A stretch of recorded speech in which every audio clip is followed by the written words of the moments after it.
എമ്പുരാൻ സിനിമയുടെ നിർമ്മാതാവ് ഗോകുലം ഗോപാലന്റെ ഓഫീസുകളിൽ ഇഡി റെയ്ഡ്. വിഷു കൈനീട്ടമായി ക്ഷേമ പെൻഷന്റെ ഒരു ഗഡു കൂടി അനുവദിച്ചു. നമസ്കാരം. ഈ മണിക്കൂറിലെ ഏറ്റവും പ്രധാനപ്പെട്ട 10 വാർത്തകളുമായി ജനയുഗ ഓൺലൈൻ മോജോ ന്യൂസിലേക്ക് സ്വാഗതം.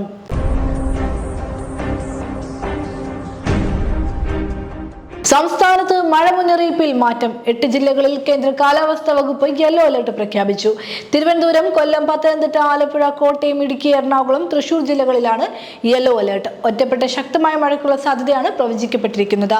24 മണിക്കൂറിൽ 64.5 മില്ലിമീറ്റർ മുതൽ 115.5 മില്ലിമീറ്റർ വരെ മഴ ലഭിക്കുന്ന സാഹചര്യത്തെയാണ് ശക്തമായ മഴ എന്നതുകൊണ്ട് അർത്ഥമാക്കുന്നത്. നാളെ ഇടുക്കി, പാലക്കാട്, മലപ്പുറം, വയനാട് ജില്ലകളിലും ഞായറാഴ്ച മലപ്പുറം, വയനാട് ജില്ലകളിലും യെല്ലോ അലർട്ട് പ്രഖ്യാപിച്ചിട്ടുണ്ട്.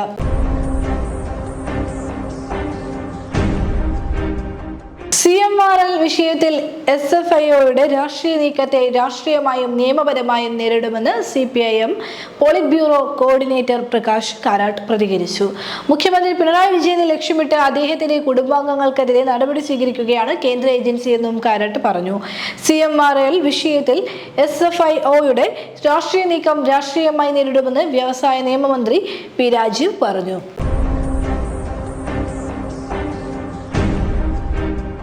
മുഖ്യമന്ത്രി പിണറായി വിജയന്റെ മകൾ വീണ വിജയനെതിരെയുള്ള SFIO നടപടി ഗൗരവപൂർവ്വം പരിശോധിക്കുമെന്ന് CPIM സംസ്ഥാന സെക്രട്ടറി MV ഗോവിന്ദൻ. കേസ് രാഷ്ട്രീയ പ്രേരിതമാണെന്നും കേസിൽ തെളിവൊന്നും കണ്ടെത്താനായിട്ടില്ലെന്നും അദ്ദേഹം മാധ്യമങ്ങളോട് പറഞ്ഞു. 3 വിജിലൻസ് കോടതികൾ തള്ളിയ കേസാണിതെന്നും ഗോവിന്ദൻ മാസ്റ്റർ കൂട്ടിച്ചേർത്തു.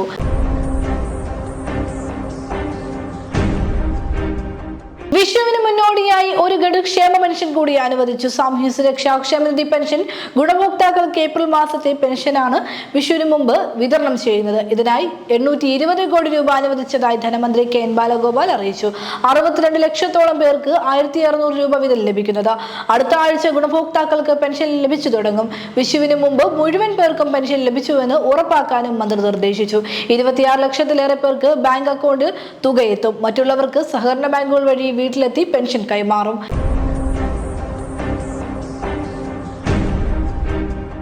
സംസ്ഥാനത്തിനകത്തേക്ക് പെട്രോളിയം ഉൽപ്പന്നങ്ങൾ കൊണ്ടുവരുന്നതിന് ഏപ്രിൽ 10 മുതൽ പെർമിറ്റ് നിർബന്ധമാക്കി. പെട്രോളിയം ഉൽപ്പന്നങ്ങൾ കൊണ്ടുവരുന്നതിനും സൂക്ഷിക്കുന്നതിനും ആവശ്യമായ രേഖകളും നിബന്ധനകളും സംബന്ധിച്ച് സംസ്ഥാന ചരക്ക് സേവന നികുതി വകുപ്പ് വിജ്ഞാപനം പുറപ്പെടുവിച്ചു. സംസ്ഥാനത്തിന് പുറത്തു നിന്നും 50 ലിറ്ററോ അതിൽ കൂടുതലോ ഉള്ള പെട്രോളിയം ഉൽപ്പന്നങ്ങൾ സംസ്ഥാനത്തിനകത്തേക്ക് കൊണ്ടുവരുന്ന വ്യക്തികൾ ബില്ല്, ഡെലിവറി നോട്ട് തുടങ്ങിയ മറ്റ് രേഖകളോടൊപ്പം deputy commissioner, tax payer services headquarters, Thiruvananthapuram approve ചെയ്ത് നൽകുന്ന പെർമിറ്റിന്റെ ഒറിജിനൽ കൂടി ചരക്ക് നീക്കം നടത്തുമ്പോൾ കരുതണം.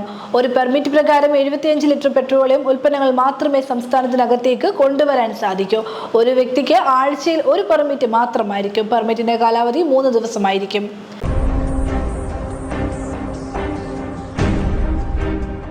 സംസ്ഥാനത്ത് നെല്ല് സംഭരണം അട്ടിമറിക്കാനും പരാജയമാണെന്ന് വരുത്തി തീർക്കാനും ചില കേന്ദ്രങ്ങളിൽ നിന്ന് ആസൂത്രിതമായ ശ്രമങ്ങൾ നടക്കുന്നതായി സംശയിക്കേണ്ടിയിരിക്കുന്നുവെന്ന് ഭക്ഷ്യ പൊതുവിതരണ മന്ത്രി GR അനിൽ പറഞ്ഞു. കർഷകരുടെ മറവിൽ ചില നിശബ്ദ താൽപര്യക്കാർ രംഗത്ത് വരുന്നതായി കാണുന്നുണ്ട്. നെല്ല് കൊയ്തിട്ട് ദിവസങ്ങളോളം കഴിഞ്ഞിട്ടും സംഭരിക്കാൻ എത്തുന്നില്ലെന്ന പ്രചരണം തികച്ചും വാസ്തവവിരുദ്ധമാണ്. കൊയ്ത്ത് ആരംഭിക്കുന്നതിനും വളരെ മുമ്പ് തന്നെ സപ്ലൈകോ ആവശ്യമായ മുന്നൊരുക്കങ്ങൾ നടത്തി ഉദ്യോഗസ്ഥ വിന്യാസം പൂർത്തിയാക്കുകയും 57 മില്ലുകളിലുമായി കരാറിൽ ഒപ്പുവയ്ക്കുകയും ചെയ്തിട്ടുണ്ടെന്ന് മന്ത്രി വാർത്താ സമ്മേളനത്തിൽ വ്യക്തമാക്കി.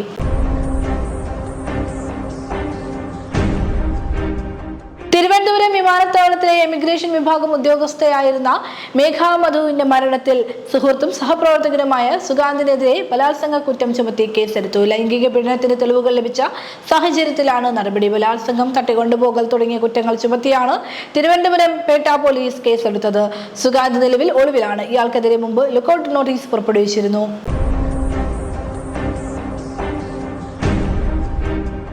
എമ്പുരാൻ സിനിമയുടെ നിർമ്മാതാവ് ഗോകുലം ഗോപാലിന്റെ ഓഫീസുകളിൽ ഇഡി റെയ്ഡ്. ഫെമ നിയമം ലംഘിച്ചെന്ന് ആരോപിച്ചാണ് ചെന്നൈ, കൊച്ചി, കോഴിക്കോട് ഓഫീസുകളിൽ പരിശോധന നടത്തിയത്. എമ്പുരാൻ സിനിമ പുറത്തിറങ്ങിയതിന് പിന്നാലെ പ്രതിഷേധവുമായി BJPയും സംഘപരിവാർ സംഘടനകളും രംഗത്തെത്തിയിരുന്നു. ഇതിനെ തുടർന്ന് ഗുജറാത്ത് കലാപം ഉൾപ്പെടെയുള്ള BJP ആവശ്യപ്പെട്ട പല ദൃശ്യങ്ങളും ഒഴിവാക്കിയാണ് സിനിമ റിലീസിംഗിന് എത്തിയത്. പ്രേക്ഷകർ സ്നേഹിക്കുന്ന താരങ്ങൾ അഭിനയിച്ച സിനിമ നിന്നു പോകരുതെന്ന് കരുതിയാണ് എമ്പുരാനുമായി സഹകരിച്ചതെന്ന് ഗോകുലം ഗോപാലൻ പറഞ്ഞിരുന്നു.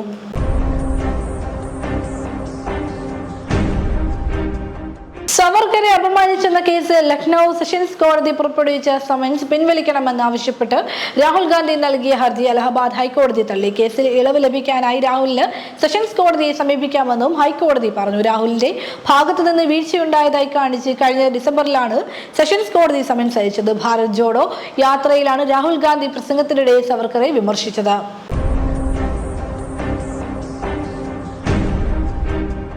വഖഫ് നിയമ ഭേദഗതി ബിൽ പാസ്സായതോടെ കൊൽക്കത്തയിലും ചെന്നൈയിലും അഹമ്മദാബാദിലും വ്യാപക പ്രതിഷേധം. ആയിരക്കണക്കിന് പേരാണ് തെരുവുകളിൽ പ്രതിഷേധവുമായി എത്തിയത്. വഖഫ് ഭേദഗതിയെ എതിർക്കുന്നു എന്ന മുദ്രാവാക്യവും ഉയർത്തി ദേശീയ പതാകകളുമായാണ് പ്രതിഷേധക്കാർ തെരുവിലിറങ്ങിയത്.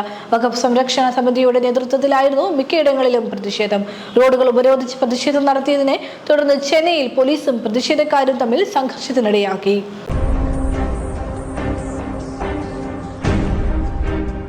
ജനയുഗ ഓൺലൈൻ ന്യൂസിലൂടെ വീണ്ടും കാണാം. കൂടുതൽ വാർത്തകൾക്കും വീഡിയോകൾക്കുമായി ജനയുഗത്തിന്റെ വെബ്സൈറ്റ്, യൂട്യൂബ് ചാനലുകൾ സന്ദർശിക്കുക.